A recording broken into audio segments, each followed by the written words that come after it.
நம்ம வந்து கடல மாவு அரிசி மாவு பக்கோடா வந்து பண்ண போகிறோம். கடல மாவு வந்து 2 கப்ஸ்னா அரிசி மாவு வந்து 1 கப் வந்து ஆட் பண்ணியிருக்கோம். ஸோ இதில் வந்து பார்த்திங்கன்னா பச்சை கருவேப்பிலை, ஸோ கருவேப்பிலை வந்து ஆட் பண்ணிவிட்டு இது வந்து பார்த்திங்கன்னா நல்லா வந்து ஸோ நெக்ஸ்ட்டு வந்து பார்த்திங்கன்னா பச்சை மிளகா கொஞ்சமாக வந்து ஒரு பச்சை மிளகா அளவுக்கு வந்து போடுறேன். நெக்ஸ்ட் வந்து நான் நீளமாக கட் பண்ணிடுறேன். வெங்காயம் போடலாம். கொஞ்சம் பார்த்தீங்கன்னா சோம்பு வந்து ஆட் பண்ணுறேன். ஸோ இது வந்து பார்த்திங்கன்னா கொஞ்சமாக வந்து சால்ட் வந்து ஆட் பண்ணுறேன்னா பெருங்காயம் வந்து ஆட் பண்ணுறோம் டேஸ்ட்டுக்கு. ஸோ இது வந்து பார்த்திங்கன்னா ஸோ நம்ம வந்து நெக்ஸ்ட் வந்து பார்த்திங்கன்னா ஓமம் வந்து போடுறோம். டேஸ்ட்டுக்காக சூப்பராக இருக்கும். ஸோ இதில் வந்து பார்த்திங்கன்னா தண்ணி வந்து விடக்கூடாது. தண்ணி விடாமல் வந்து பார்த்திங்கன்னா இன்னும் கொஞ்சம் மிளகாத்தூள் வந்து நம்ம வந்து ஆட் பண்ணிக்கலாம். ஸோ நீளமாக இருக்கட்டும். நம்ம வந்து பார்த்திங்கன்னா தண்ணி அதிகமாக விட்டோம்னா டேஸ்ட் வந்து ஒரு மாதிரி இருக்கும். ஸோ தண்ணி விடாமல் ஃபஸ்ட்டு வந்து பார்த்திங்கன்னா இது வந்து நல்லா வந்து ஒரு 5 மினிட்ஸ் வந்து நல்லா வந்து மிக்ஸ் பண்ணணும். ஸோ மிளகாத்தூள் வந்து ஆட் பண்ணுறோம். ஆட் பண்ணிவிட்டு பச்சை மிளகா ஆல்ரெடி வந்து போட்டு வச்சுருக்கோம். ஸோ நல்லா வந்து இப்படி வந்து மிக்ஸ் பண்ணிக்கோங்க. ஃபஸ்ட்டு இந்த தண்ணியில் மிக்ஸ் பண்ணுங்க. அப்புறம் பத்தில் நம்ம என்ன ஆட் பண்ணிக்கலாம். டேஸ்ட் வந்து சூப்பராக இருக்கும். ஸோ இது வந்து நல்லா வந்து மிக்ஸ் பண்ணிக்கினேன். ஸோ தண்ணி வந்து பார்த்திங்கன்னா லிமிட்டடாக வந்து போட்டுக்கலாம். ஜாஸ்தி வந்து தண்ணி போட்டுக்கூடாது. ஸோ இப்போ வந்து பார்த்திங்கன்னா நல்லா வந்து இப்படி மிக்ஸ் பண்ணிக்கோங்க. டேஸ்ட் வந்து சூப்பராக இருக்கும் இது. ஸோ சூப்பராக வந்து ரெடி. இப்படி வந்து பார்த்திங்கன்னா நல்லா வந்து மிக்ஸ் பண்ணிடணும்.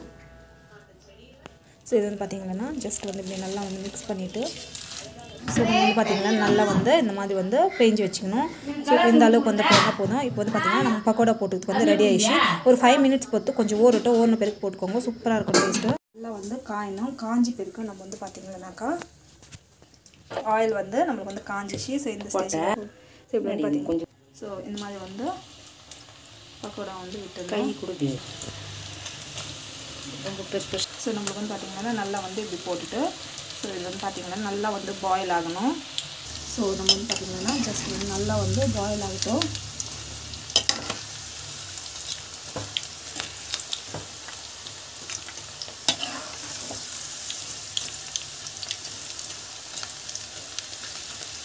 இந்த மாதிரி வந்து நல்லா வந்து பாயில் ஆகிட்டு இது வந்து பார்த்திங்கன்னா இந்த மாதிரி வந்து கலக்கிட்டு இருக்கணும். சூப்பராக வந்து பக்கோடா வந்து ஒரு 5 மினிட்ஸ் இருந்தால் போதும். நம்ம வந்து பார்த்திங்கன்னா இதெல்லாம் டபுள் பாயிலெல்லாம் பண்ண தேவையில்ல. சூப்பராக இருக்கும். ஸோ சூப்பராக வந்து இந்த மாதிரி வந்து ரெடி ஆகிடுச்சு. ஒரு நம்ம வந்து பார்த்திங்கன்னா வீட்டில் வந்து டேஸ்ட்டும் சூப்பராக இருக்கும். நம்மளுக்கு வந்து பார்த்திங்கன்னா ஹெல்த்தியாகவும் வந்து கிடைக்கும். இது வந்து நல்லா வந்து பாயில் ஆகிருக்கு. அப்புறம் வந்து பார்த்திங்கன்னா சூப்பராக வந்து ரெடி ஆகிடுச்சு. சூப்பராக வந்து ரெடி ஆகிடுச்சு. இந்த மாதிரி வந்து ஒரு ஸ்டீல் பவுலில் வந்து போட்டுக்கோங்க. அதுதான் வந்து பார்த்திங்கன்னா டேஸ்ட்டும் சூப்பராக இருக்கும். நம்மளுக்கு வந்து பார்த்திங்கன்னா சீக்கிரம் வந்து ஊறாது.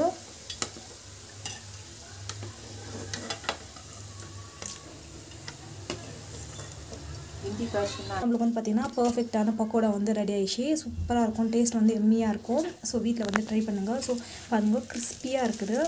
டேஸ்ட்டும் வந்து சூப்பராக இருக்கும். தேங்க்யூ. நம்மளுக்கு வந்து பார்த்திங்கன்னா பர்ஃபெக்டான பக்கோடா வந்து ரெடி ஆகிடுச்சு. வீட்டில் ட்ரை பண்ணி பாருங்கள்.